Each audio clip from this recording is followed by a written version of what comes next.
Hi, everyone. From Dario Piselli, Program Manager of the European and International Environmental Law Jamone module, hosted by the University of Siena.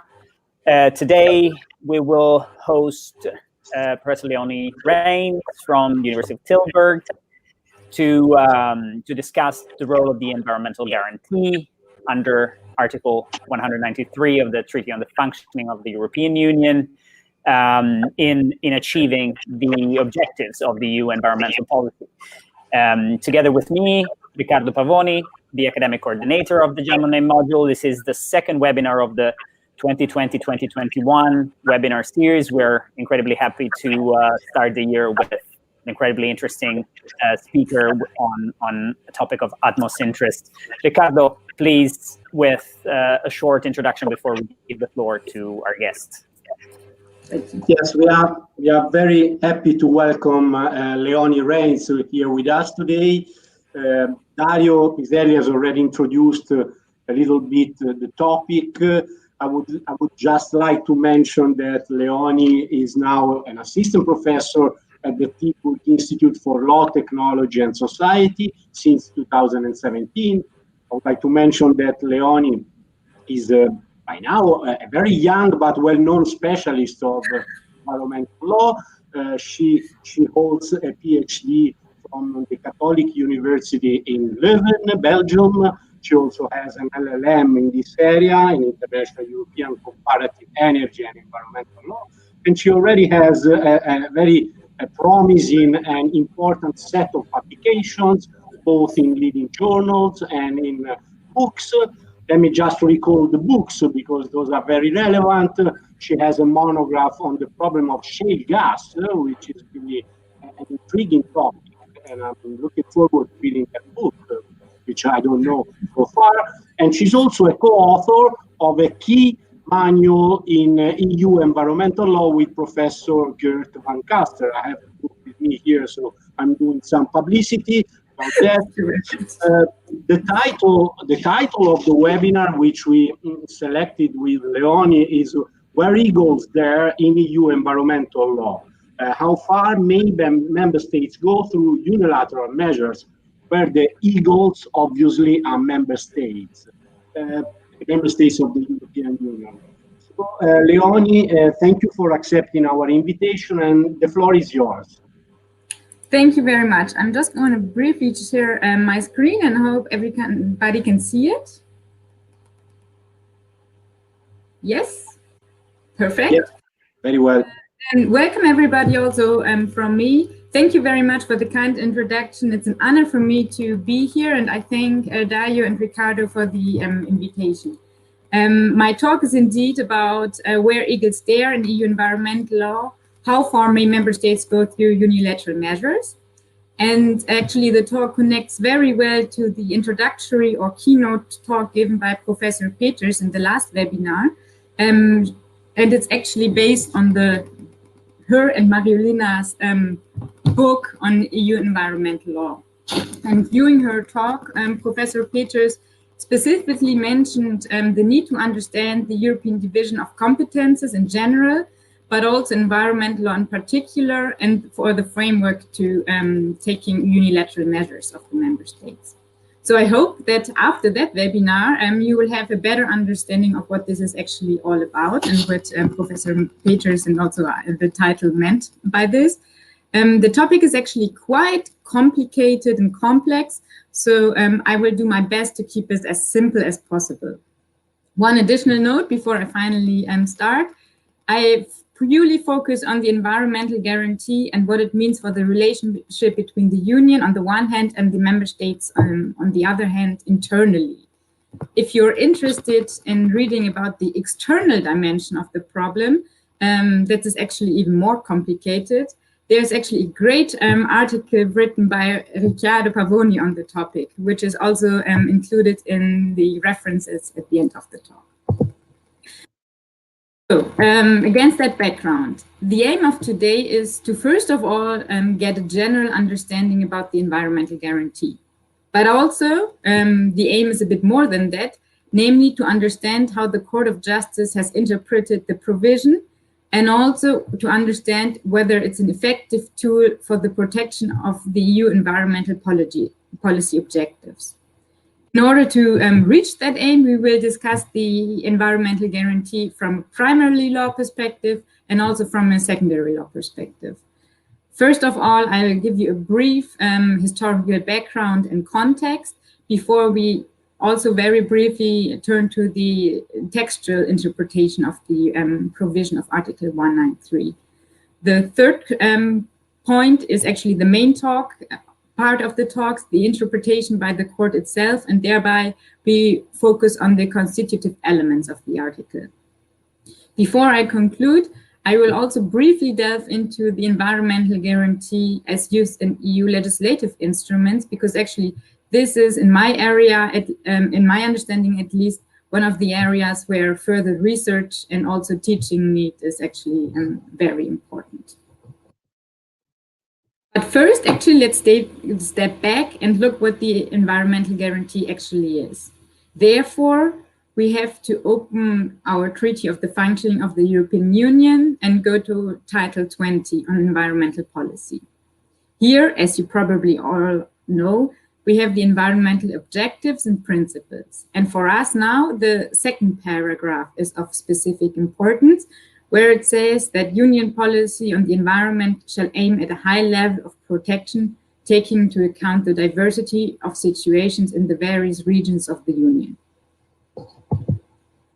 If we now read a bit further, we get to Article 193, which states that the protective measures adopted pursuant to Article 192, which is actually the decision-making procedure for environmental grounds, shall not prevent any member states from maintaining or introducing more stringent protective measures.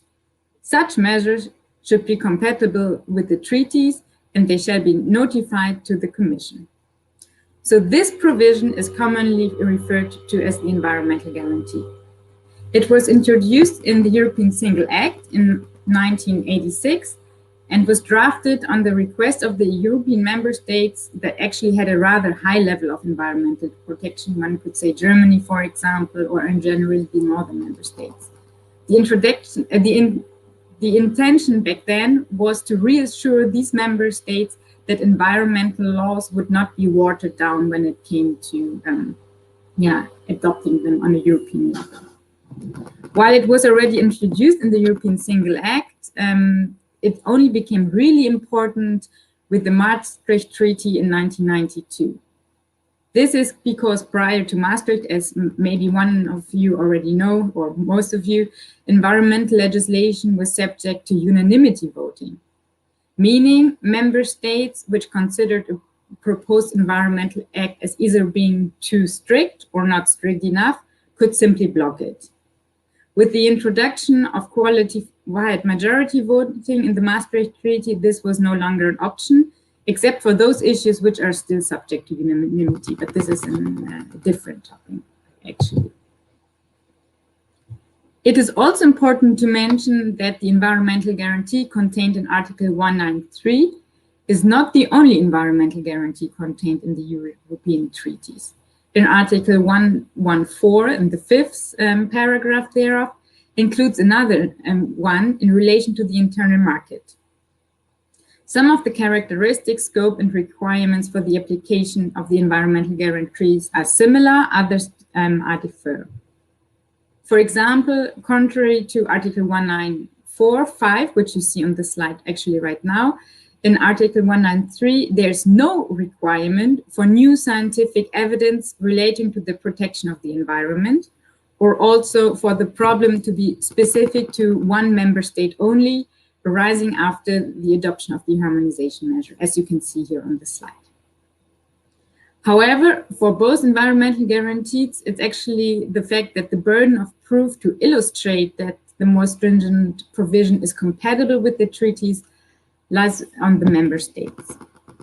Generally, one can say that the environmental guarantee under Article 193 seems a bit easier to apply than the one contained in 114.5 paragraph. But there are also some constraints to that application, which we will actually be discussing in the following. quick on the textual interpretation of Article 193. I won't focus on all the aspects of the provision, but focus on the most important one, namely the interpretation of the more stringent measures. So what are more stringent measures? Or even more importantly, what are they not? Measures who seek to achieve the same environmental protection objective that pursued by the measure adopted at union measure. These are one example of more stringent environmental measures. This means that when a certain level of protection has been set at union level, member states can only go beyond that level of protection by adopting a measure which is in support of that very same objective. As a consequence, member states cannot be less ambitious than a European measure or change arrangements for implementing the measure in secondary law. They also cannot be better, whatever that means, as we will see later on. Further, it also does not release the member states from the obligation to transpose the directive. But what does that actually mean in practice? Some examples for the environmental guarantee as they are commonly used are, first of all, the possibility of extending the scope of application of a particular union standard, such as, for example, stricter emission standards or water quality standards as established under the Water Framework Directive. The passing of stricter thresholds, for example, regarding air quality. So far, there is in the Air Quality Directive the requirement of 500 microgram per cubic meter for sulfur dioxide. So if one would do that stricter. The establishment of more stringent procedural measures, such as reporting or monitoring requirements or obligations. The establishment of a list of additional substances or activities to be regulated, for example, adding chemicals under the REACH regulation or activities of the Environmental Liability Directive, which is an example we will actually get back to. And also the removal of exceptions established under the European measure in the setting of earlier time limits are also examples in this regard.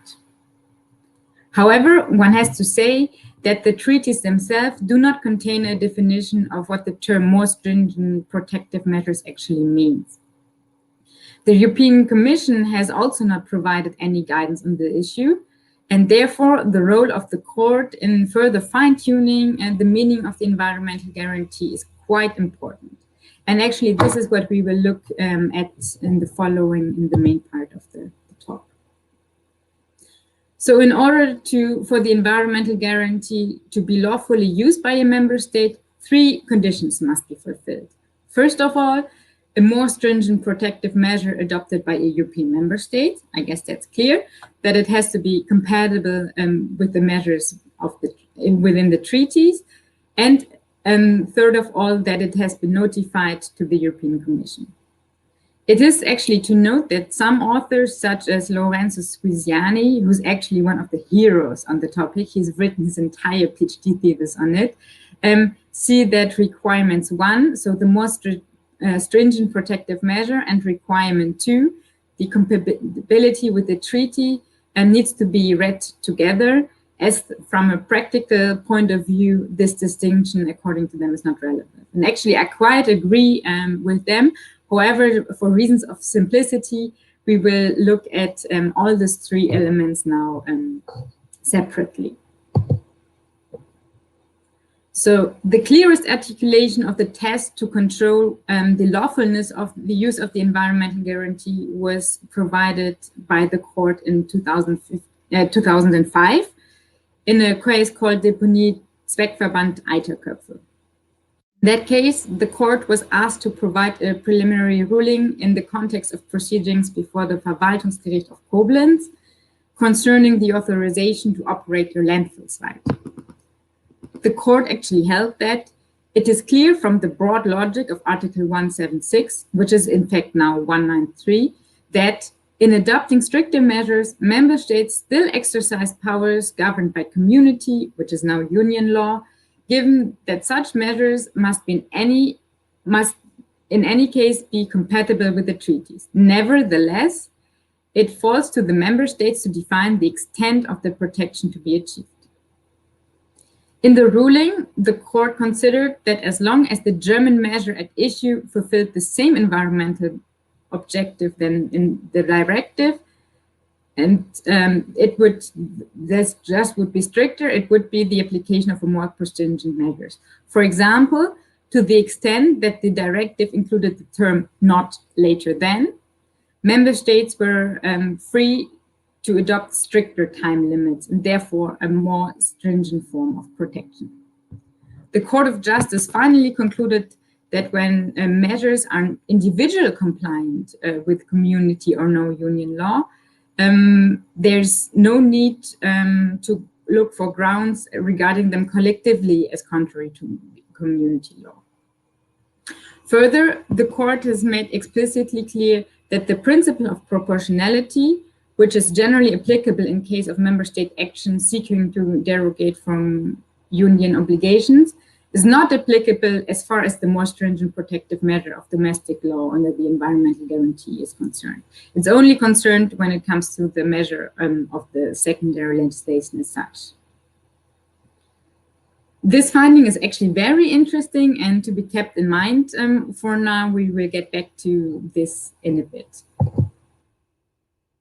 Further, in a case called Safety High Tech, the court held that the EU level of protection does not necessarily have to be the highest that is technically possible. So EU member states may wish to achieve the level of protection that is technically possible and thus logically higher than the pursued measure by the EU law, but could also say it's only minimum harmonization EU law. But also this is another topic we'll get back to in a minute. So member states can actually go as high as technically possible when they want to enact environmental legislation that is more stringent than the EU level. In Fornarsin and others, the court considered the question of the extent of harmonization that is achieved by the union instrument when a more stringent measure is at stake. In this case, the court was called to answer the question whether the Hazardous Waste Directive prevented EU member states from unilaterally classifying waste as hazardous, in addition to the waste that has already been listed in a certain decision. Hence, the question was whether the EU member states could enact more stringent protective measures in order to prohibit the abandonment, dumping, or uncontrolled disposal of such waste. The court, first of all, analyzed the basic principles of EU environmental law, including the precaution principle, which you have also probably heard about it a lot, and then recalled that the applicable EU legislation does not seek to effectively complete harmonization in the area of the environment, and that the list of hazardous waste provided by the directive entitled the member states to classify any other waste which a member state considers to display certain characteristics as hazardous. It then also made clear that such waste is then considered hazardous only in the territory of the member states which has adopted such a classification. So it indeed confirms once more that EU legislation does not seek complete harmonization in the area of environmental law. This is also important if we look at the diversity of the regions. EU environmental law is very often only finding a compromise with all member states together. Another case regarding the interpretation of a more stringent protective measure is the SKO Enercoquels, in which the court dealt with the question of the importance of the similarity between the objective pursued by the EU instrument on the one hand and the EU member states measure for the more stringent protective measures on the other hand. In that case, Czech law imposing a gift tax of 32% on freely allocated emission allowance with an exemption for photovoltaic power stations was held in principle to be contrary to the ETS directive. Also, this was ultimately left for the national court to decide. The court found in that regard that a national measure which pursued an entirely different objective from that pursued by the directive could not be regarded as a measure of falling under Article 193. So as you can see here in the words of the court, it says a measure which, as indicated in the decision to refer to, so in that specific case, was intended to obtain additional revenue for operators of photovoltaic installation. And in that sense, it pursues an objective different to that of the ETS directive. Consequently, it cannot be regarded as a more stringent protective measure for the case of Article 193. The last case, which I chose to illustrate the interpretation of a more stringent protective measure, is actually the Commission versus Poland case. And in that case, the court dealt with an argument that Poland claimed that in case the court would rule that Poland had not adequately transposed the provisions of the GMO directive, which actually Poland said it had correctly transposed, Polish law in any event constituted a more stringent measure. However, the court actually rejected that argument of Poland and held that if a member state fails to transpose a directive, it will not be able to rely on Article 193 altogether. So therefore, one can actually say that the court has established the partial transposition of a directive into national law as a precondition for the reliance on Article 193.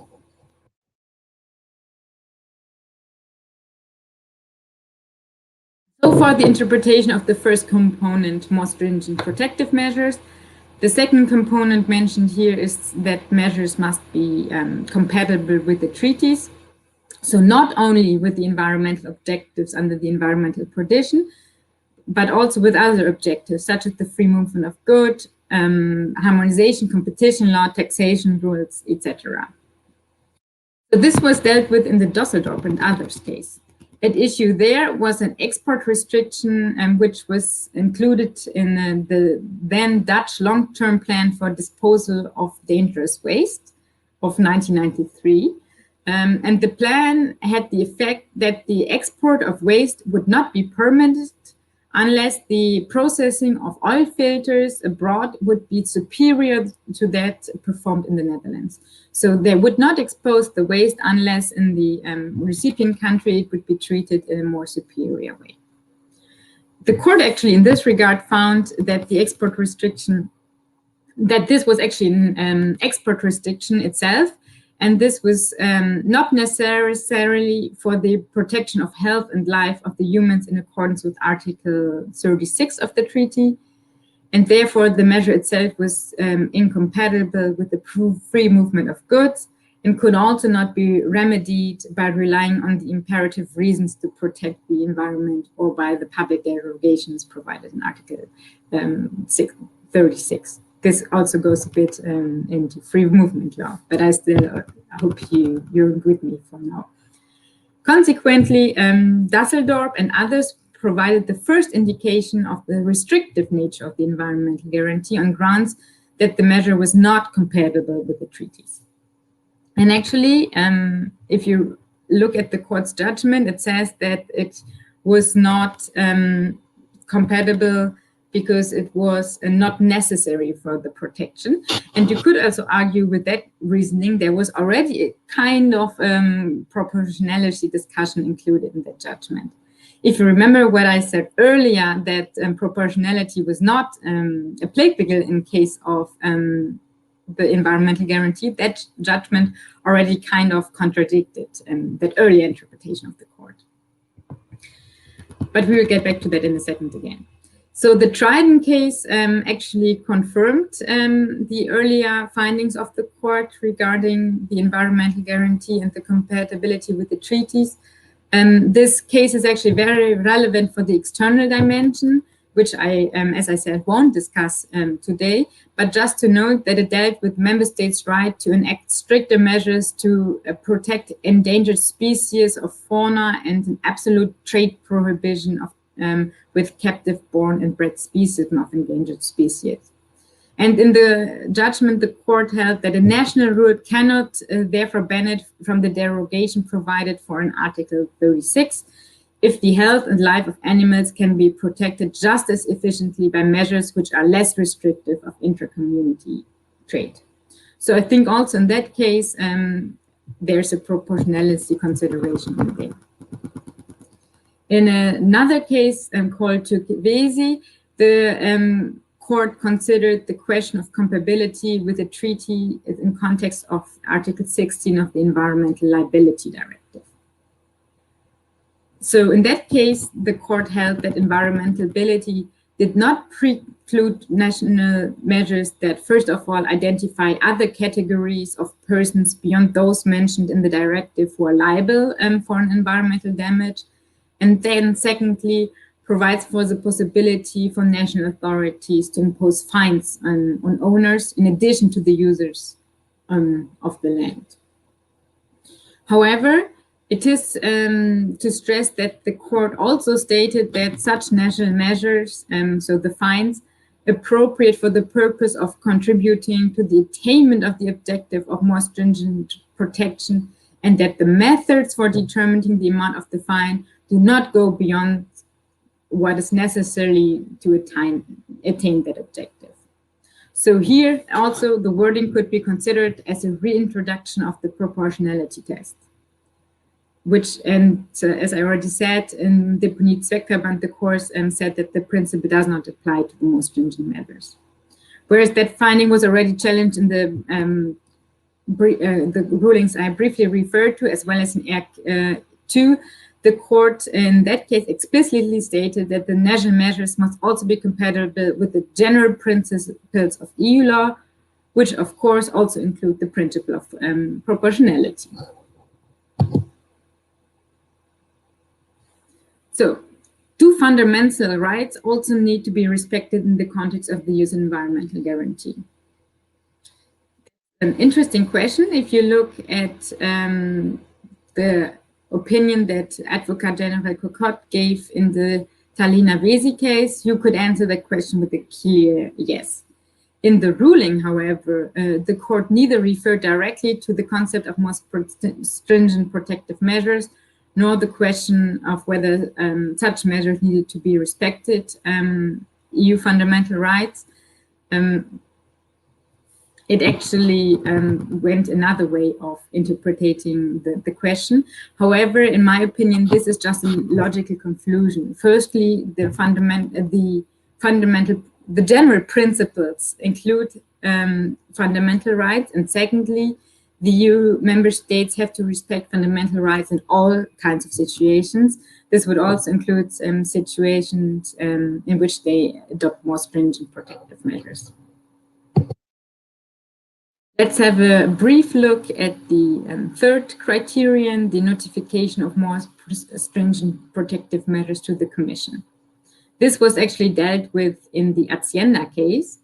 And in that case, the court dealt with an Italian measure that imposed an absolute prohibition on the construction of new wind turbines in a Natura 2000 area.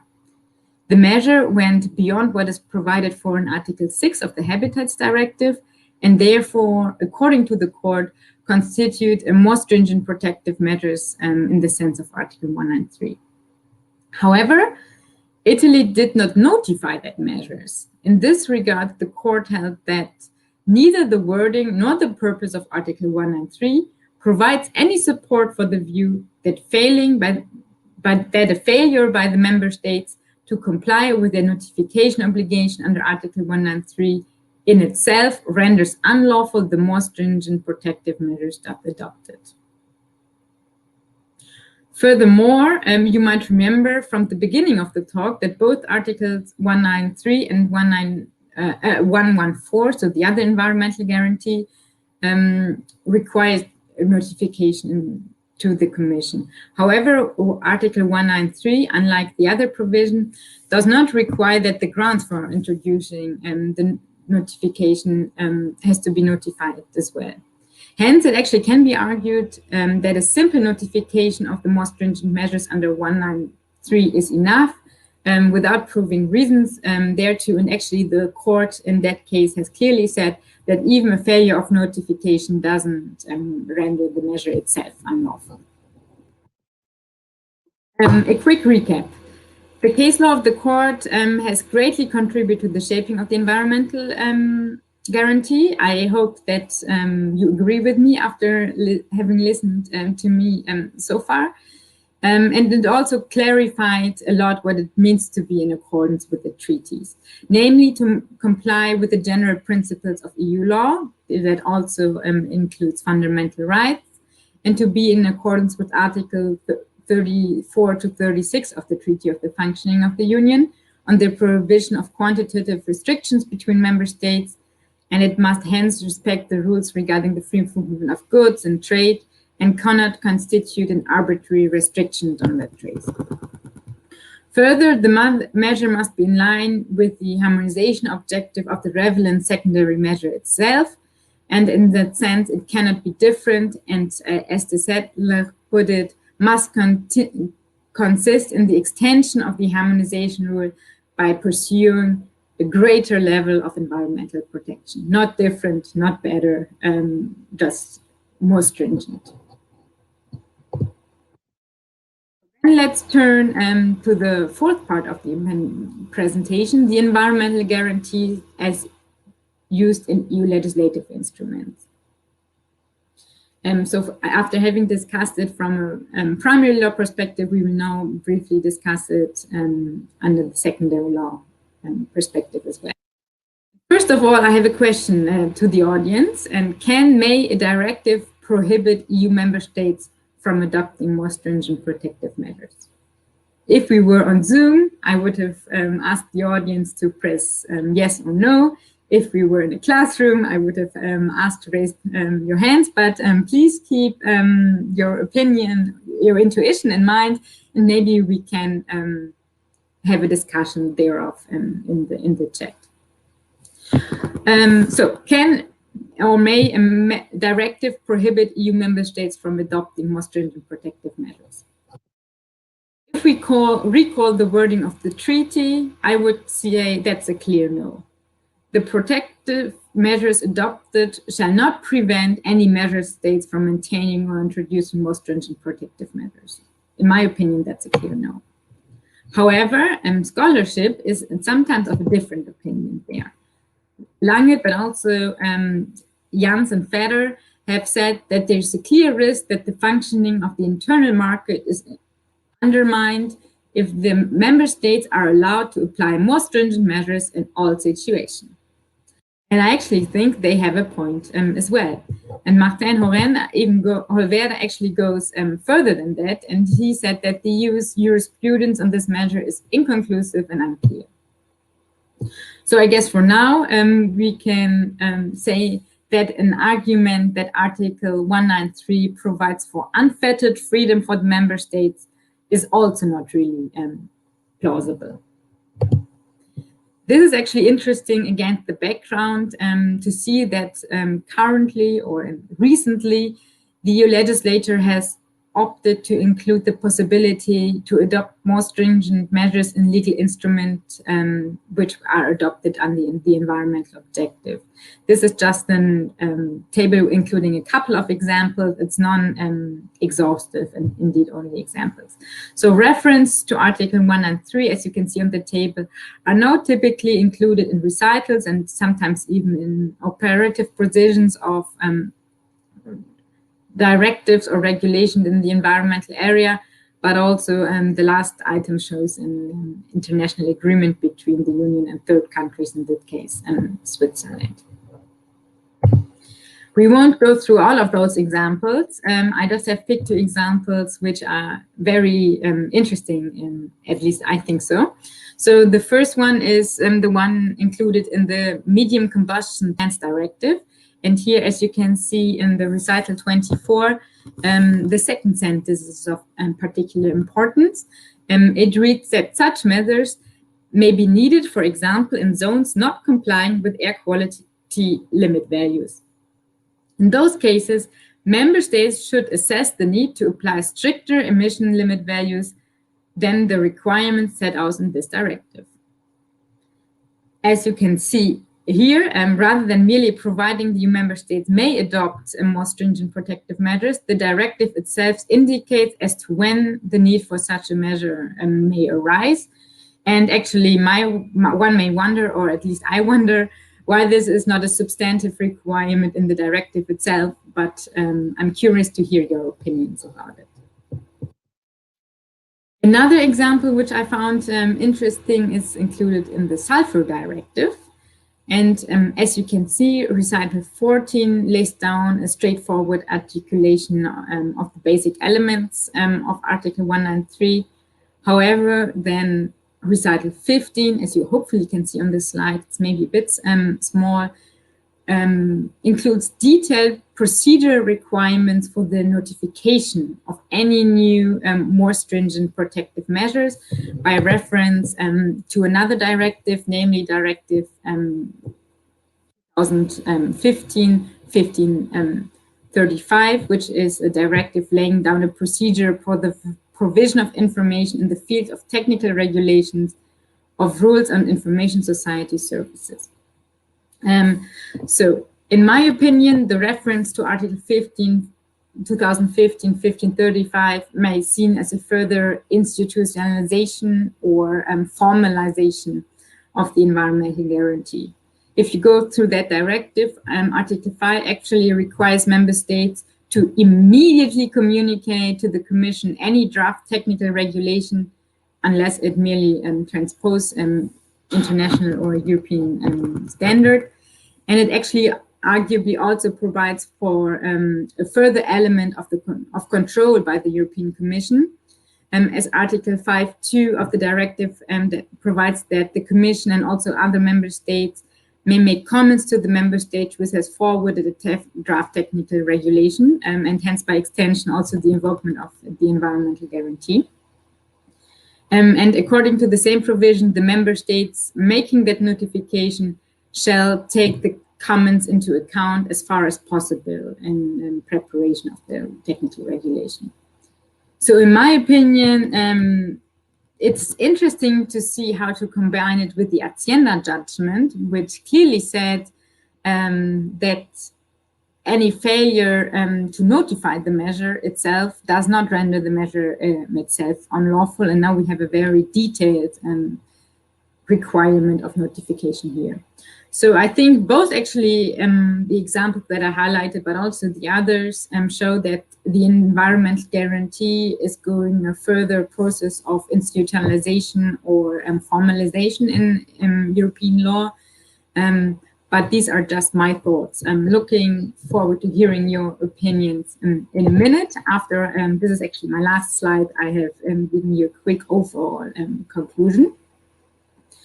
So I think in general, it then can be concluded that the analysis of case law shows that the development of EU environmental law as a coherent body of law in its own right is actually very much preserved by the court.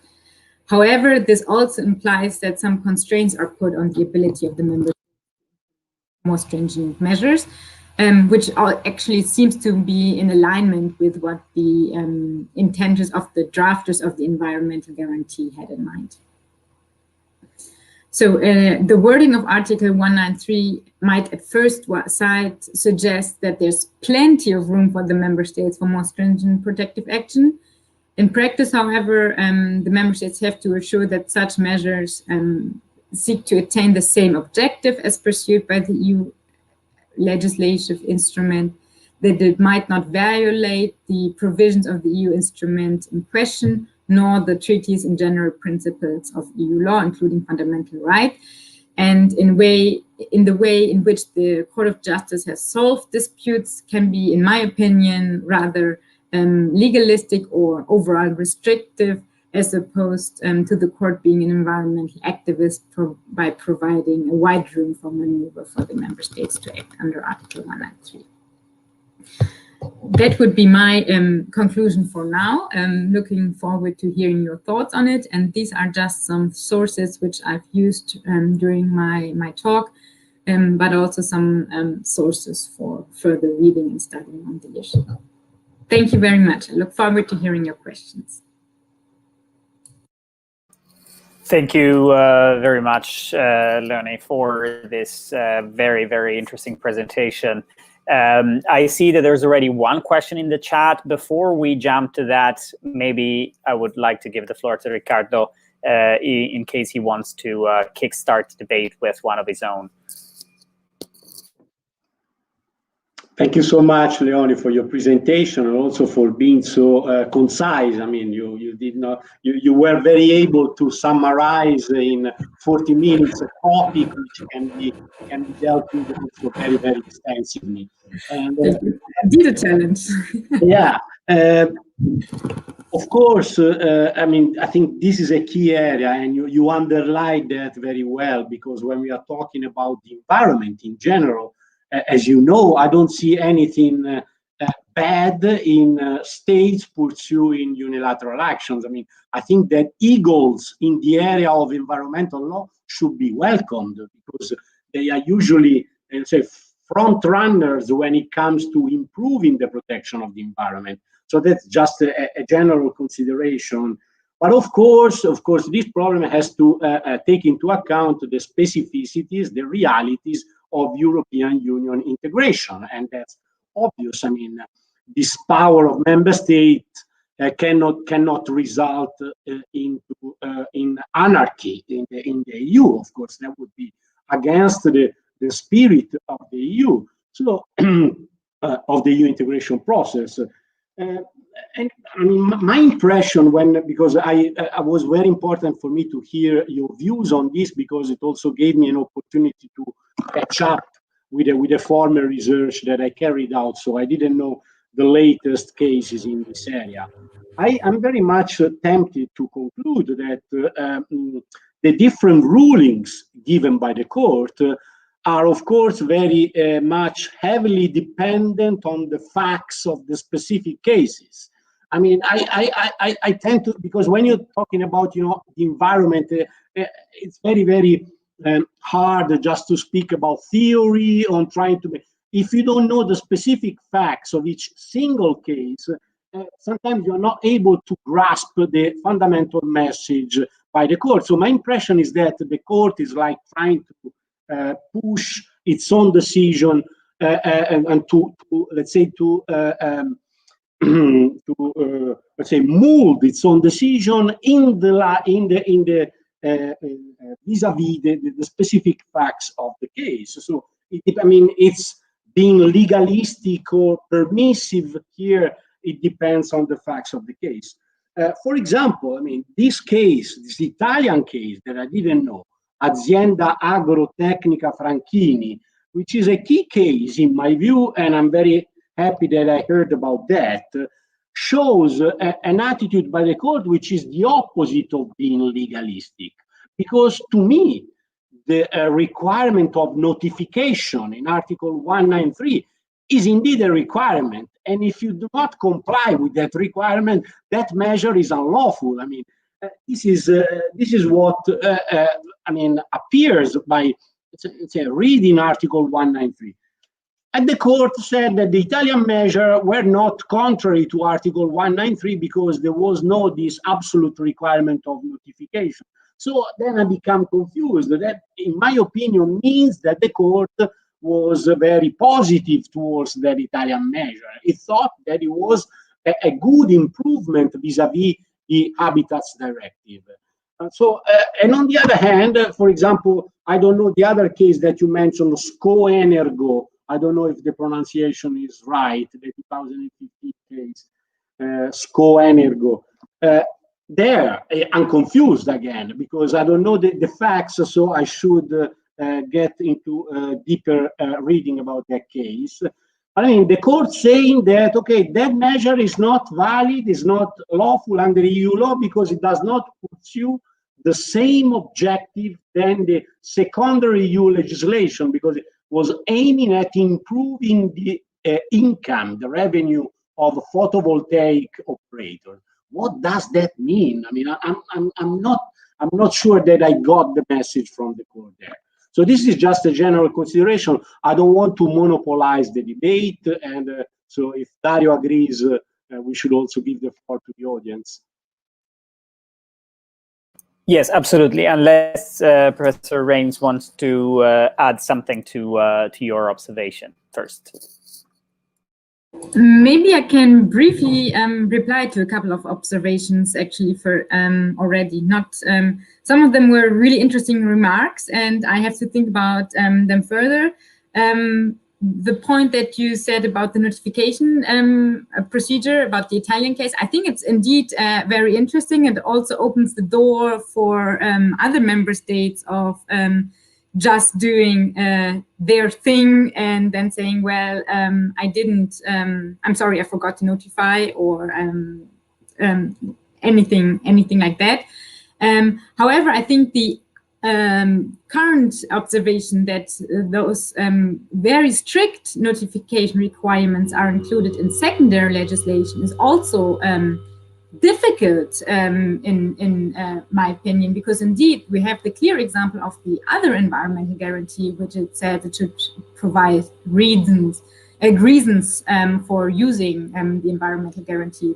And there is a conscious decision of Article 193 to not do so. So here you could also arguably say that the Commission via the back door has introduced some more notification requirements via secondary legislation. So that is also, in my opinion, a bit worrying or to note, or troublesome, even if you want to say.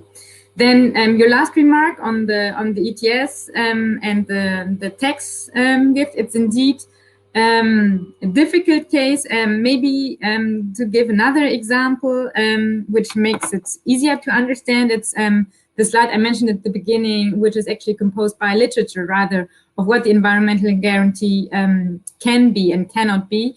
In that sense, it's, and I guess otherwise we will also get a complete mess. You only have to follow the methodology or the instrument that is already provided in the directive itself. So if it's threshold, you can be stricter, but you cannot, for example, use a notification requirement or something like that.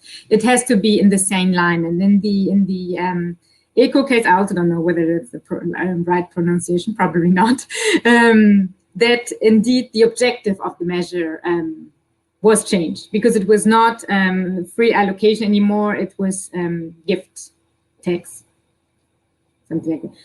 something like that. And I think there was also your first remark about the front runners. I think that's a very interesting and important one as well. And indeed, this is how we get to good environmental or climate laws. And I think we can actually see that on the international level as well, that front runners are needed, especially the European Union is kind of taking that role in climate change. And in the Lisbon Treaty, there was, I forgot now where exactly in the treaty, but there was this explicit introduction of that the Union should promote international action in the context of climate change.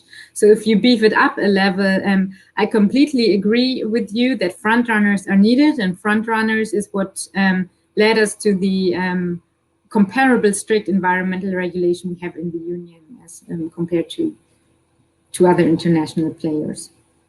Yeah, that's as a reply for now. Thank you, Ricardo, for the comments. Very interesting.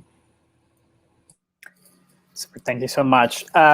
Before maybe jumping in with a question of mine, I would like to go to the comments section and show one comment that we have here. We're actually pretty honored because I assume that the person who's actually behind the comment is actually Professor Van Kalster. And the question here is if you are aware of specific traces in the travel of secondary law in which member states lobbied for one legal basis over the other in terms of the Article 114 on internal market and 192 in light of the environmental guarantee.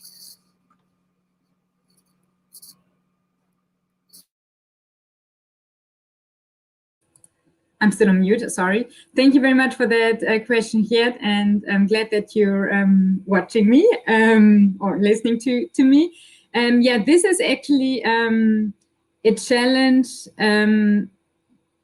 which is already still ongoing, always the balance, and whether it's the environmental legal basis or the internal market legal basis.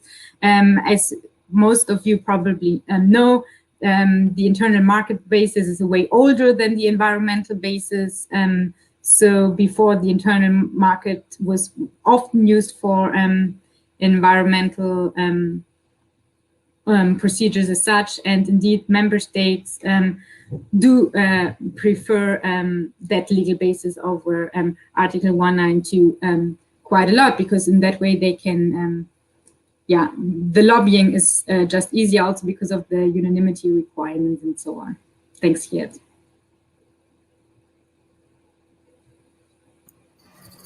Okay, super. I take the opportunity to, of course, encourage everyone who's watching us to continue posting questions. We still have around 10 minutes left, so more than happy to forward them to our speaker. I will maybe jump in here with a question of mine, maybe asking you, Professor Reins, if you could mute yourself as I'm not speaking, because there's some sort of, okay, perfect, now it works better. With the sound. So I wanted, with my own question, to kind of go back to a point that both of you made in response to Ricardo's observation on sort of member states as front runners of environmental legislation. And particularly I think what you said kind of made me think, and the presentation made me think of one key sort of the point, which is how do we relate Article 193 to the current current trends in environmental policy at the EU level, but also at the international level, in the sense that, and this is a point, for example, that also Professor Squintani was making in his book about sort of the concept of more stringent measures being a bit anachronistic or a bit misleading in a certain way, in the sense that nowadays, the way in which environmental policy and environmental ambition is framed at the EU level is not necessarily about protection, is not necessarily about placing burdens on economic activity, placing additional requirements in the policy, but it's also about raising ambitions, promotion. There's a whole sort of different framing in a certain sense about what achieving a high level of, an environmental protection should mean nowadays, and we see that in the biodiversity strategy. We see it in the whole, climate legislation, and I'm wondering, whether one thing that we would really need to see over the next few years is sort of a different way of framing this concept of more stringent measures, in the light of the fact that it's not really about necessarily hindering economic development, restricting, but it's much more about promoting, supporting, investing.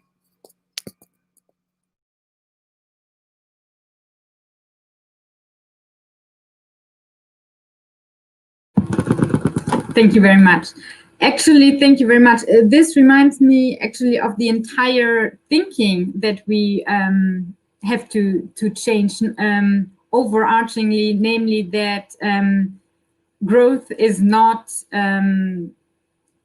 in spite of environmental protection, but environmental protection needs to be there to stimulate growth. So this is a paradigm change we still need to get in the head of not only us or the students, but also a lot of politicians will still have that indeed, okay, we need to grow, therefore we can compromise, or we might have some leeway, room, permission to compromise the environment. I think this is the opposite way around. If we want to keep growing and keep promoting welfare, we need to protect the environment, because this is what we live with. This is what we see on an everyday, the environmental degradation. So yes, I think also in terms of more stringent measures, this needs to change. What I think also needs to change in terms of front runners and thinking is the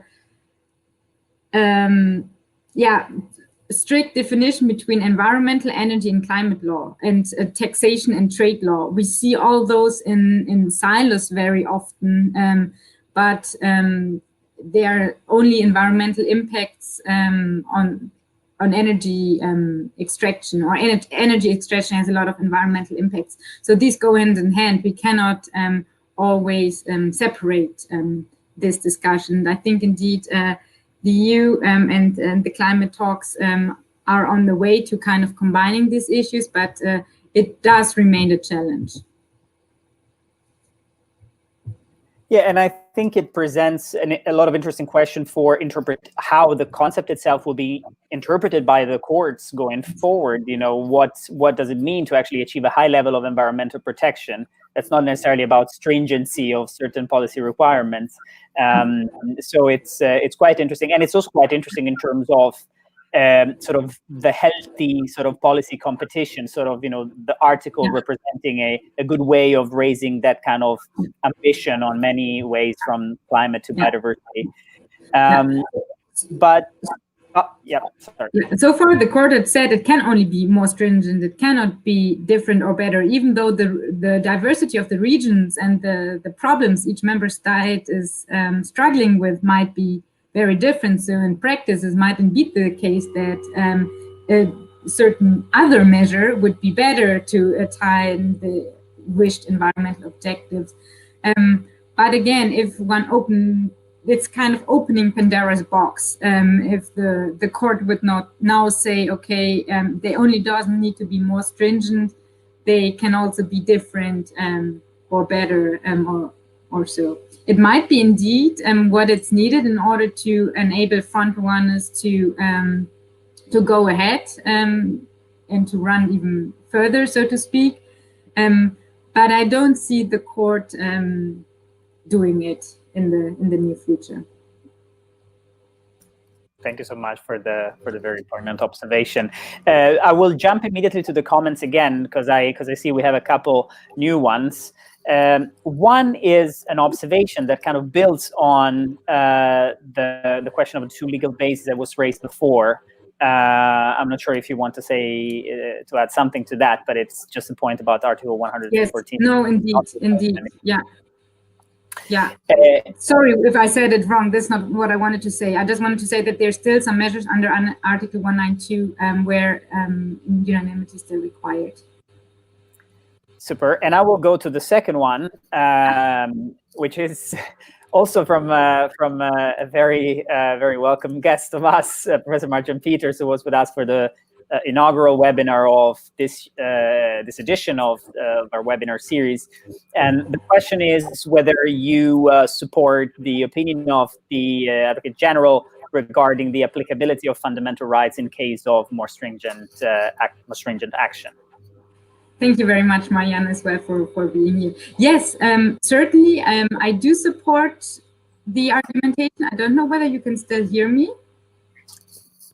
Yes? Okay, I don't see you anymore, but I do support the argumentation. However, I also see that by what the court has said earlier, that the general objectives of EU law and general principles need to be considered, complied with.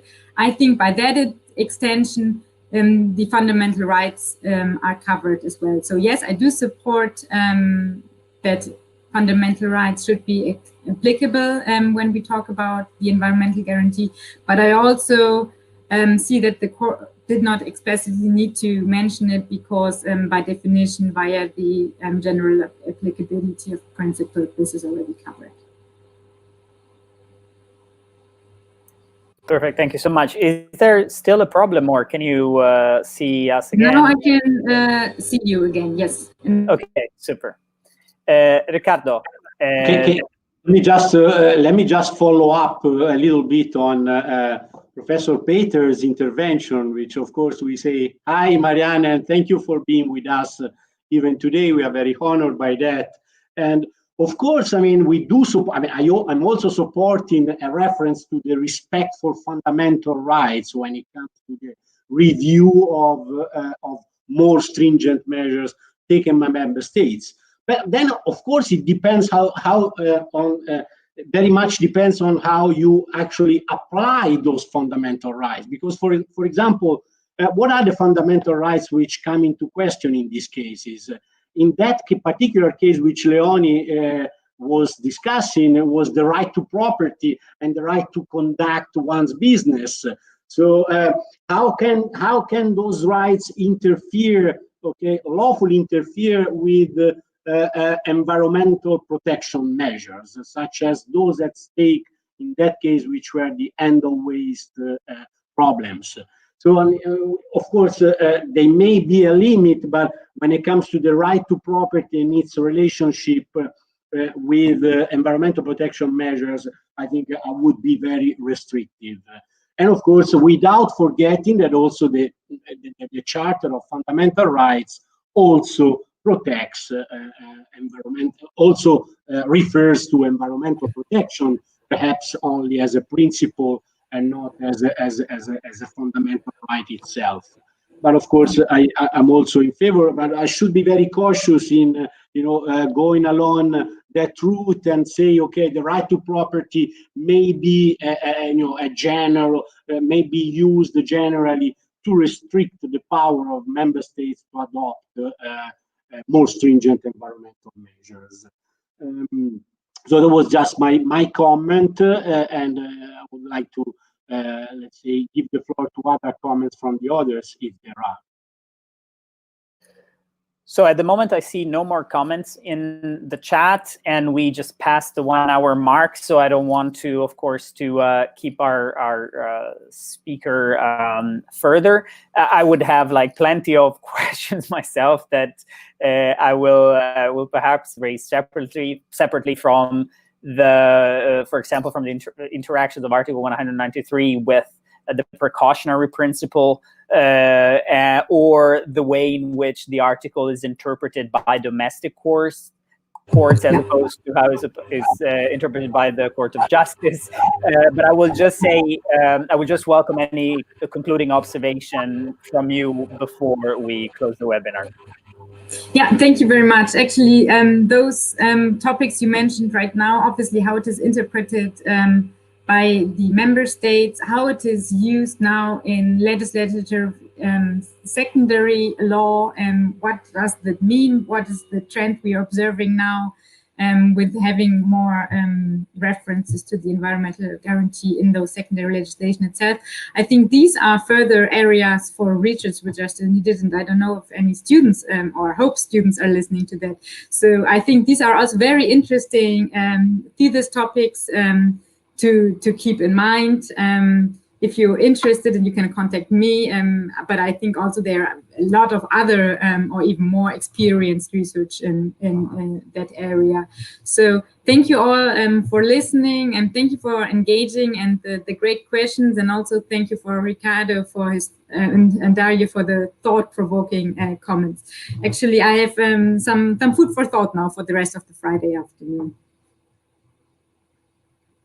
Thank you so much for the very kind words. We were really honored to have you with us, and we hope to have you with us for future webinars as well, and also look forward to future synergies. I'm sure that I'm speaking on behalf of Ricardo as well on this. In terms of the audience, I will just remind everybody that we will be in touch very soon with information about our future webinars and our future activities more generally as we start to prepare sort of the second semester of implementation of the module, hopefully with a bit less uncertainty surrounding the COVID situation. But anyway, I yield the floor to Ricardo to close also, and I would like to thank you again for your interest and availability. Yes, no, I just have one very, very tiny request for Leonie. If you can send us your slides, those would be very helpful to us and also to some of my students, because I'm pretty sure that there are students listening to your webinar, and especially I have in mind a couple of students doing their thesis on the regulation of waste. So there are so many quick cases about waste in your presentation, and those cases would be very, very important for the preparation. And also, as you may know, of course, the regulation of waste and all the problems related to the management of waste are one of the greatest challenges in my country, in Italy. It's still an unresolved question. We have, I think, some 10 pending infringement proceedings against Italy on problems related to waste legislation. So it's very important to know very well the cases that you dealt with. So thank you so much, Leonie. Thank you so much. We are very, very pleased to have you here, and we hope to further collaborate with you in the future. Thank you very much. Thank you. Thank you again, everybody. Bye. Bye. Bye.